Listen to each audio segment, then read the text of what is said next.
Okay? It's a great balance activity, but you want to do it every hour, you want to do it, when you get out of the truck, whatever. It's just an easy movement activity. Again, is it the best one? Movement's good for you. The answer is yes. It all comes back to Greek. It all comes back to movement. All right. I think we're coming to the end here. So here's something from the neat book. If you look at a typical day, and so if it's not you, it's probably someone you know, right? They drive to work, they take the elevator, they return phone calls, they meet in the cafe for lunch, they do some brainstorming meeting, they take the elevator, they come home. The amount of calories, those extra, that 20% calories burned, about 395, 400 calories. You start making those little changes throughout your day. You park a little farther away from the office. Have a employee of the month club.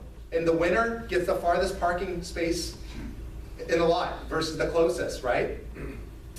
You take the stairs, you return the phone calls, maybe do a walk at lunch, an afternoon walking meeting, take the stairs, walk to the car, 2,100 calories burned, right? No wonder that people lose weight when they get out of the chair a little bit more. Way more calories burned. 4 things, and there's way more than that. Forget about forgetting. We get that brain-derived neurotrophic factor. With movement, our memory is better. It's better than a cup of coffee. If you want to grow your brain, if you want to grow memory connections, if you want to learn more, make sure you're moving on a regular basis.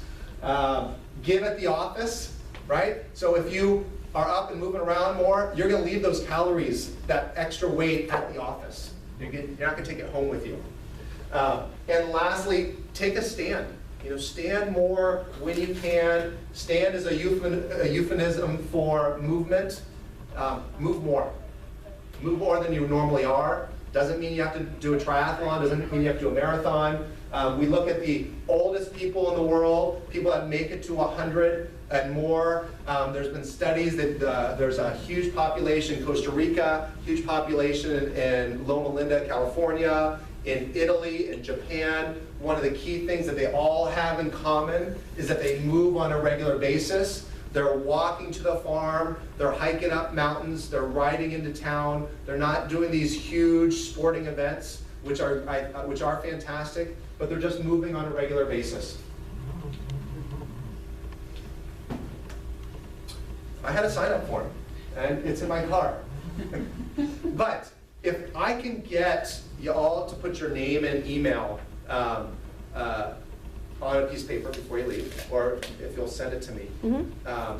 What we'll do is, one of the things that we do in our office is we do a movement minimum analysis.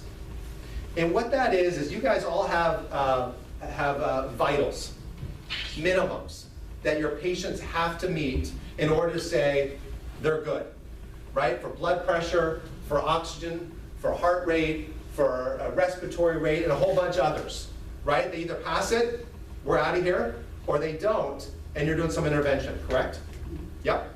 That exists in the movement world too, but it's not as well known. We can do some movement tests to say, you shouldn't be putting a weight over your head until you can squat better. You shouldn't be running until you can balance for a period of time. You shouldn't be doing power if you can't do a simple lunge. So we have a movement minimum analysis where we have people squat, lunge, step, balance, and you either pass it or you don't. It's not like, hey, I did it better than he did. It's just, it was at 120/80, you're good to go. And so then we can go, no wonder you're having trouble when you run. You're not even balancing well. No wonder CrossFit is kicking your butt, because you haven't passed the minimums. No wonder you have shortness of breath. Your blood pressure is 150/90. So if I get your emails, we'll send a blast out, and it'll be something like, hey, first 3 or 4 to respond, come in, we'll give a free movement minimum analysis. Okay? I think we're also giving something away at each class.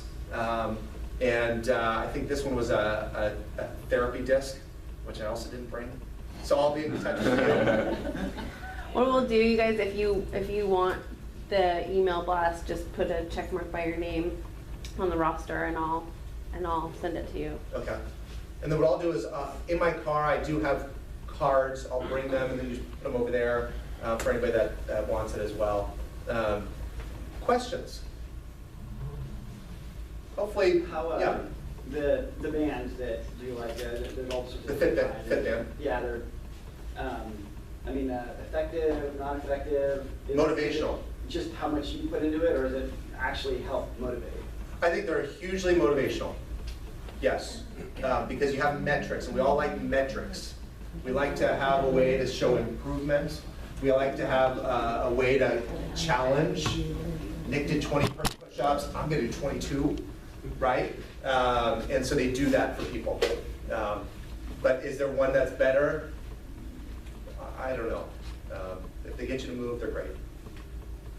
Yeah. You Other talked questions? about fish oil, Fish oil, and like yeah. reducing inflammation, but is it, and I know that maybe Dr. Mala won't come and talk to us about this, but is it high dose fish oil, and what is high dose? Or is it middle dose, is it low dose? Okay. If you take one fish oil pill a day, is that good? Like, what? And where it's derived. Look at that, yes. It all comes back to. One a day. No. So here's the thing about fish oil. Who takes fish oil? Sometimes. Sometimes, right? Sometimes. Right? Apple a day keeps doctor away. Right? We know it's good for us. I eat an apple at Right. night. It depends on where it's derived. Right. Overachiever. So fish oil is a great one. But I always hesitate in selling fish oil in our office because I don't want it to go on your shelf. I want it to be consumed. And so I want to make sure that habit's going to happen. Because here's the thing with fish oil. Fish oil, all oils, when you heat them, they go rancid. That's why certain oils are better for cooking than others, but all oils, when you heat, go rancid. One of the symptoms of rancid oil is, hey, when I take fish oil, I burp up fish. Right? You shouldn't burp up fish. Oil.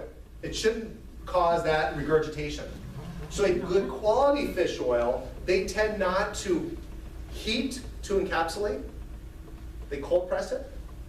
And so when you consume it, you're not burping up fish afterwards, which is kind of a nice thing, especially if you're doing fish oil in the morning. How much? A gram is probably a minimum, and gram is probably 2 capsules. You can do 2 grams, you can do 3 grams on a regular basis. It's all supplementation. That's why it's called supplementation. My diet's crappy, and I want to make sure I got anything to press down the fire. I'm going to take 2-3 grams of fish oil. I eat pretty good, mainly vegetables, and I want to just add in a little bit. Grams should be fine for you. So, when you take vitamins, most of the vitamins on the market are synthetic, and I would argue, and I think Michael Pollan would argue, that your body doesn't really use them, which is why you pee out fluorescent or not. But is that and really what you should be doing is just eating the actual whole food, Yeah. and then your body can process it. But what about that being the case for fish oil? Is there a difference? I mean, there's not necessarily synthetic fish oil like there's synthetic Correct. vitamins. Vitamin Right. C as Yeah. ascorbic acid versus fish oil as, I don't know what you would synthesize it with, but Yeah. So fish oil is it's a natural product. It hasn't been synthesized, as you said.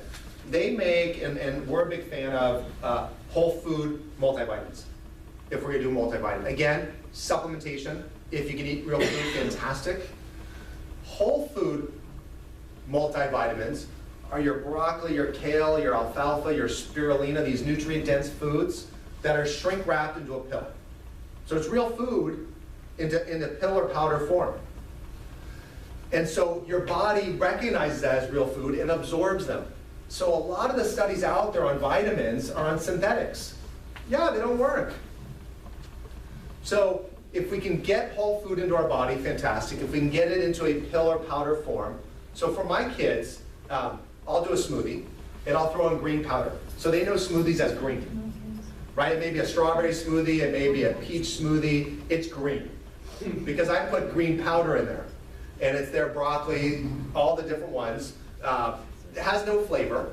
I'm able to get it into the kids. I know they're getting a balanced, I don't want to say meal, snack. And as adults, we're the same way. I don't really like broccoli, you know, and I eat carrots and potatoes, anything else I have to have. So it's nice to have that well-rounded powder or pill to supplement. Or do Slow Veg, which is a local CSA or Tally Farms, Farmers Market. There's so many different ways to get here on the Central Coast. We wouldn't be having this discussion if I was somewhere else when it comes to food. Yeah, great question. We good? Wait, I have one more. Yes. Sorry. Just because you brought them up too. Vitamin D. I've heard some studies now. Can you answer this? On high dose vitamin D. So like 10,000 IUs, 10 to 50,000 IUs, being better at treating depression and antidepressants, yada yada. But then when you look on a lot of the vitamin D bottles, they say there's like a warning label on it about the dosage and it being toxic.